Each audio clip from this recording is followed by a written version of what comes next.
Hi everyone, I'm Nithya and I will be presenting on behalf of my team at DSSG-X. Our project topic is uncovering patterns of corruption in public procurement. Before we get into the project, let's start with an example. Miss Linda is the mayor of a town and is looking to buy some hospital beds for a local hospital. To do this, she goes through the government's official public procurement process, where all goods and services required by the government for the benefit of its citizens are purchased through a regulated bidding process.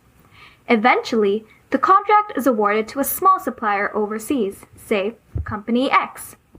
All seems fair and square, but suddenly, the contract gets dissolved and Miss Linda is arrested on grounds of corruption.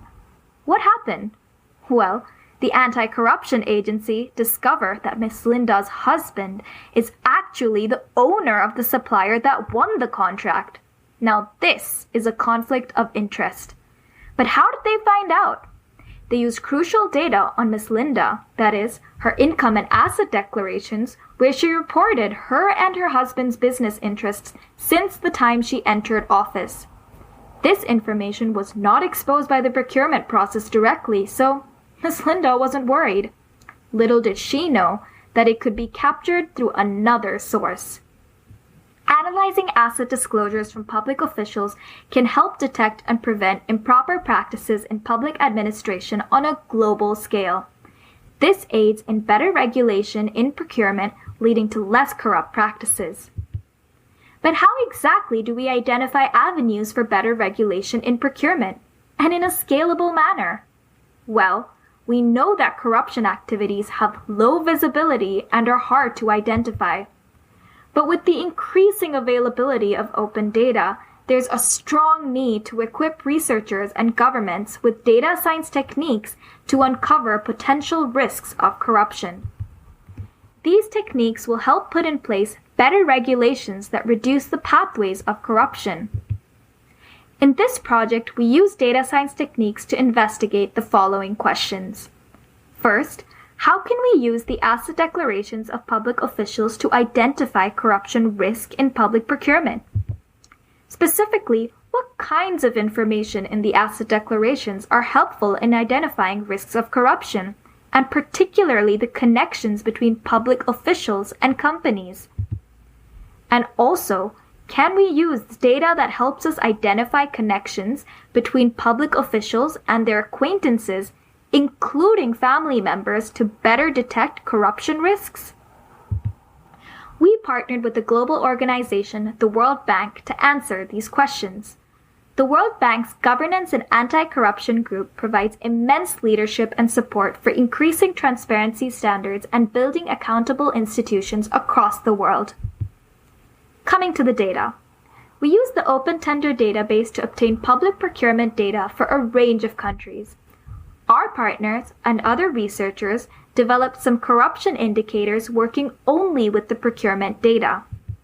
However, corruption risk can be measured more completely if we also look at other data sources such as the asset declarations of public officials, and in particular their business assets and the interests they declare in companies that win public contracts.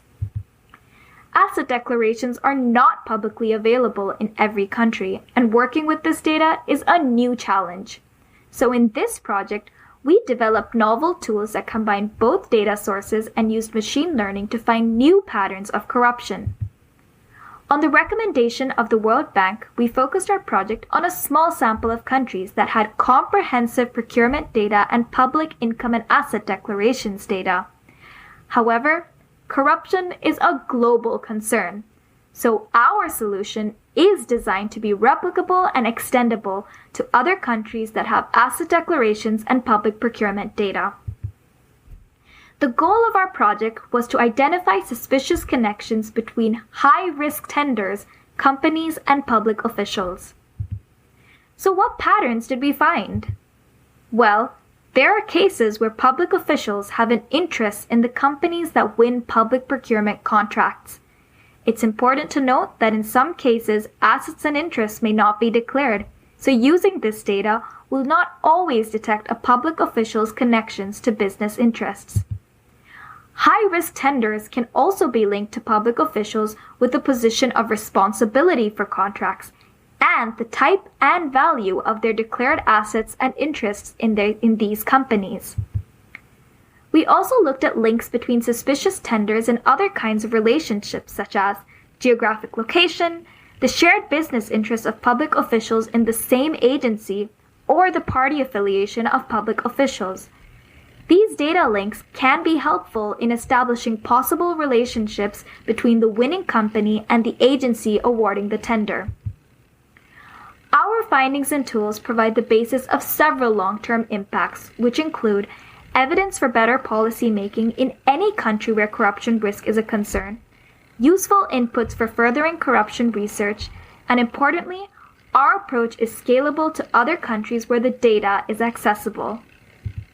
With such an impact, the ultimate goal is to prevent corruption and make public procurement more efficient and transparent. My name is Nitya, and I had the pleasure to work in an incredible group. My teammates are Billy, Paula, Brenda, and Chi, and our amazing mentors, Carmine, Diego, Michael, and Sebastian. Thank you.